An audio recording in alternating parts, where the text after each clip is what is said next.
Chapter 25. The officers were about to take leave, but Prince Andrew, apparently reluctant to be left alone with his friend, asked him to stay and have tea. Seats were brought in and so was the tea. The officers gazed with surprise at Pierre's huge, stout figure and listened to his talk of Moscow and the position of our army round with which he had ridden. Prince Andrew remained silent, and his expression was so forbidding that Pierre addressed his remarks chiefly to the good-natured battalion commander.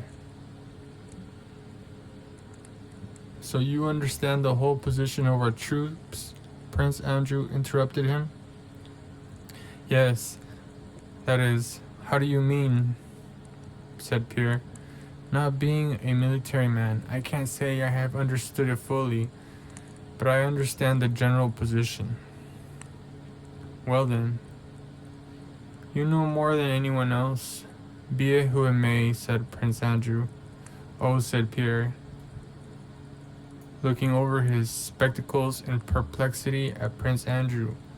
"Well, and what do you think of Kutuzov's appointment?" he asked.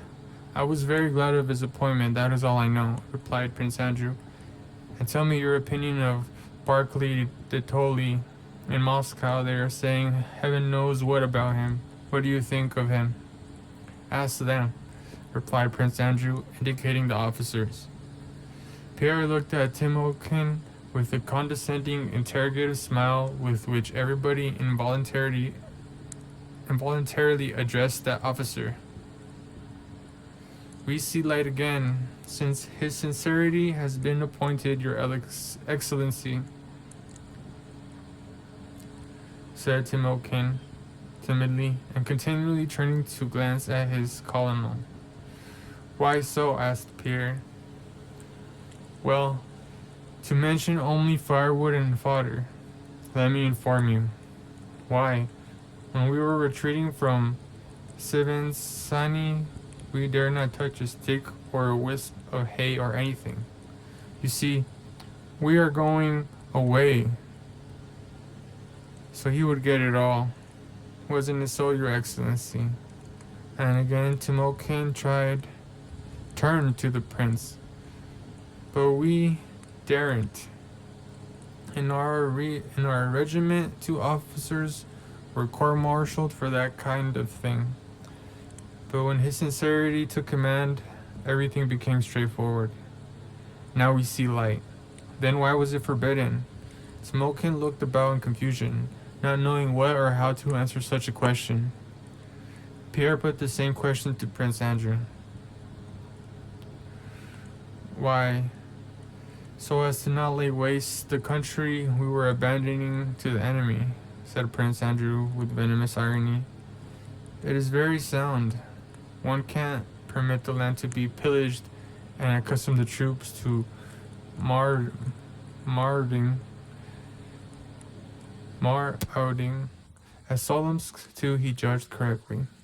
But the French might outflank us, as they had larger forces. But he could not understand this. But he could not understand that there, for the first time, we were fighting for Russian soil, and that there was a spirit in the men such as I had never seen before, that we had held the French for 2 days, and that success had increased our strength tenfold.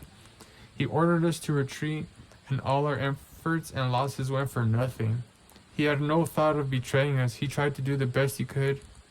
He thought out everything, and that is why he is unsuitable. He is unsuitable now just because he plans out everything very thoroughly and accurately, as every German has to. How can I explain?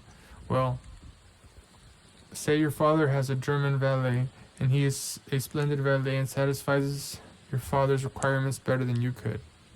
Then it is all right to let him serve.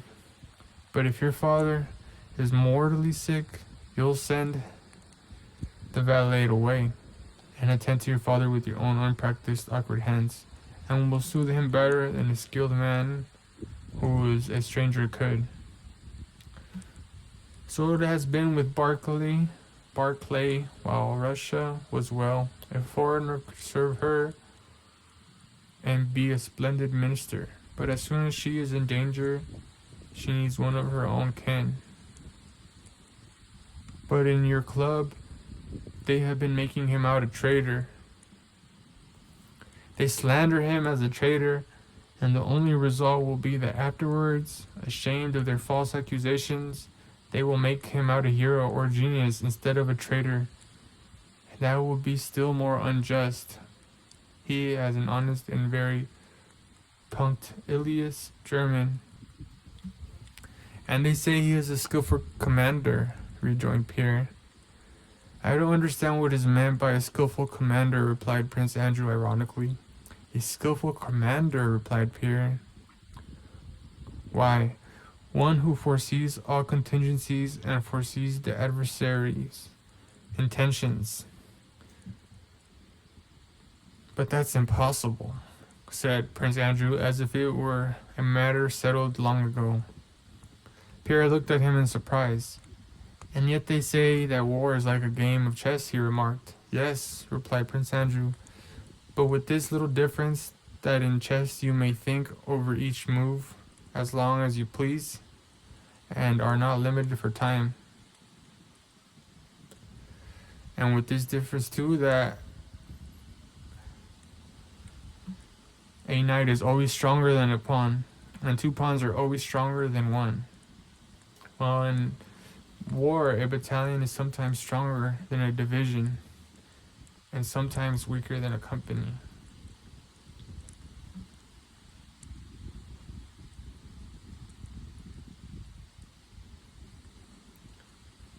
The relative strength of bodies of troops can never be known to anyone, believe me. He went on. If things depend on arrangements made by the staff, I should be there making arrangements. But instead of that, I have the honor to serve here in the regiment with these gentlemen, and I consider that on us tomorrow battle will depend not on those others.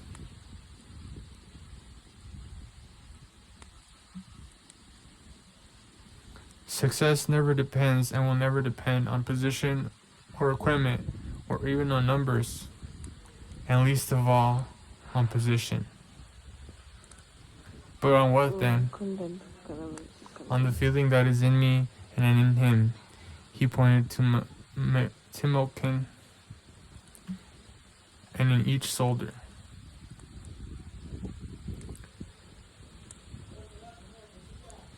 Prince Andrew glanced at Timokhin, who looked at his commander in alarm and bewilderment. In contrast to his former reticent taciturnity, Prince Andrew now seemed excited. He could apparently not refrain from expressing the thoughts that had suddenly occurred to him. A battle is won by those who firmly resolve to win it. Why did we lose the battle at Austerlitz? The French losses were almost equal to ours, but very early we said to ourselves that we were losing the battle, and we did lose it.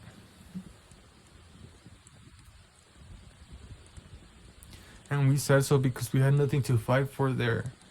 We wanted to get away from the battlefield as soon as we could. We've lost, so let us run. And we ran. If we had not said that till the evening, heaven knows what might not have happened. But tomorrow we shan't say it. You talk about our position. The left flank weak and the right flank too extended, he went on. That's all nonsense. There's nothing of the kind. But what awaits us tomorrow? 100 million most diverse chances, which will be decided on the instant by the fact that our men or theirs run or do not run, and that this man or that man is killed. But all that being done at present is only play.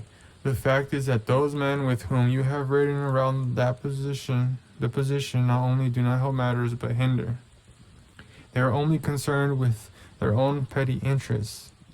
At such a moment, said Pierre reproachfully. At such a moment, Prince Andrew replied. To them it is only a moment affording opportunities to undermine a rival and obtain an extra cross or ribbon. For me, tomorrow means this. A Russian army of 100,000 and a French army of 100,000 have met to fight. And the thing is that these 200,000 men will fight, and the side that fights more fiercely and spares itself least will win. And if you like, I will tell you that whatever happens and whatever muddles those at the top may make, we shall win tomorrow's battle. Tomorrow, happen what may, we shall win. There now, Your Excellency, that's the truth, the real truth, said Timokhin, who would spare himself now. Who would spare himself now? The soldiers in my battalion, believe me, wouldn't drink their vodka. It's not their day for that, they say. All were silent. The officers rose.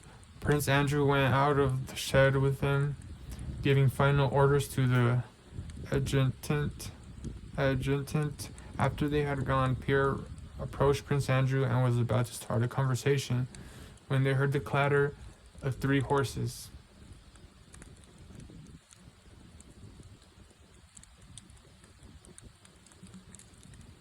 Hooves on the road not far from the shed, and looking in that direction, Prince Andrew recognized Waltzugin and Klotzwitz, accompanied by a Cossack. They rode close by, continuing to converse, and Prince Andrew involuntarily heard these words. Der Krieg muss in Rome verlöscht werden. Der Ernst kann ich nicht Preis geben, said one of them. The war must be extended widely. I cannot sufficiently command that view. Oh, ja, said the other. Der Schreck ist nur den Feind zu squashen, so kann man dies nicht den Verlust der Privatpersonen in Achtung nehmen. Oh yes, the only aim is to weaken the enemy. So of course one cannot take into account the loss of private individuals. Oh no, agreed the other. Extend widely, said Prince Andrew with an angry snort. When they had ridden past in that extend were my father's son and sister at Bald Hills. That's all the same to him. That's what I was saying to you. Those German gentlemen won't win the battle tomorrow, but will only make all the mess they can because they have nothing in their German heads but theories not worth an empty eggshell, and have it in their hearts the one thing needed tomorrow, that which Timokhin has. They have yielded up all Europe to him and have now come to teach us, fine teachers. And again his voice grew shrill. So you think we shall win tomorrow's battle? Asked Pierre. Yes, yes, answered Prince Andrew absently. One thing I would do if I had the power, he began again. I would not take prisoners. Why take prisoners? It's chivalry. The French have destroyed my home and are on their way to destroy Moscow. They have outraged and are outraging me every moment. They are my enemies. In my opinion, they are all criminals. And so thinks Timokhin and the whole army. They should be executed. Since they are my foes, they cannot be my friends. Whatever may have been said at Tilsit. Yes, yes, muttered Pierre, looking with shiny eyes at Prince Andrew. I quite agree with you. The question that had perturbed Pierre on the Moshask hill and all that day now seemed to him quite clear and completely solved. He now understood the whole meaning and importance of this war and of the impending battle. All he had seen that day, all the significant and stern expressions on the faces he had seen in passing, were lit up for him by a new light. He understood that latent heat, as they say in physics, of patriotism which was present in all these men he had seen, and this explained to him why they all prepared for death calmly, as it is were, light-heartedly. Not take prisoners, Prince Andrew continued. That by itself would quite change the whole war and make it less cruel.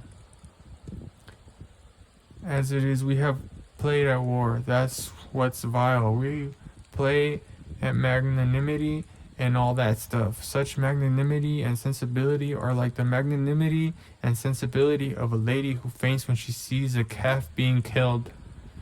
She is so kind-hearted that she can't look at blood, but enjoys eating the calf served up with sauce.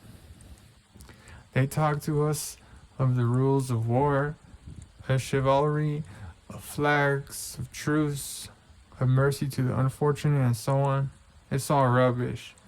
I say chivalry and flags of truce in 1805.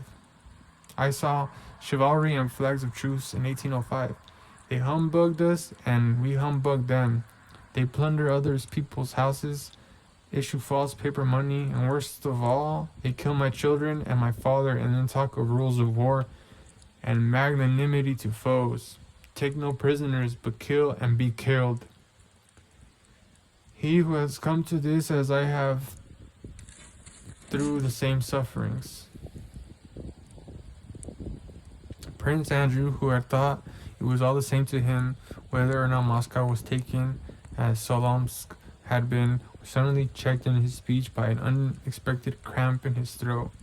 He paced up and down a few times in silence, but his eyes glittered feverishly and his lips quivered as he began speaking. If there was none of this magnanimity in war, we should go to war only when it was worth while going to certain death, as now. Then there would not be war because Paul Ivanovich had offended Michael Ivanovich. And when there was a war like this one, it would be war. And then the determination of the troops would be quite different. Then all these Westphalians and Hessians whom Napoleon is leading will not follow him into Russia, and we should not go to fight in Austria and Prussia without knowing why. War is not courtesy, but the most horrible thing in life, and we ought to understand that and not play at war. We ought to accept this terrible necessity sternly and seriously. It all lies in that. Get rid of falsehood and let war be war and not a game. As it is now, war is the favorite pastime of the idle and frivolous. The military calling is the most highly honored. But what is war? What is needed for success in warfare? What are the habits of the military? The aim of war is murder. The methods of war are spying, treachery, and their encouragement, the ruin of a country's inhabitants, robbing them or stealing to provision the army, and fraud and falsehood termed military craft. The habits of the military class are the absence of freedom, that is, discipline, idleness, ignorance, cruelty, debauchery, and drunkenness. And in spite of all this, it is the highest class, respected by everyone. All the kings except the Chinese wear military uniforms. And he who kills most people receives the highest rewards. They meet, as we shall meet tomorrow, to murder one another. They kill and maim tens of thousands, and then have Thanksgiving services for having killed so many people. They even exaggerate the number, and they announce a victory, supposing that the more people they have killed, the greater their achievement. How does God above look at them and hear them? Exclaimed Prince Andrew in a shrill, piercing voice. Ah, my friend, it has of late become hard for me to live.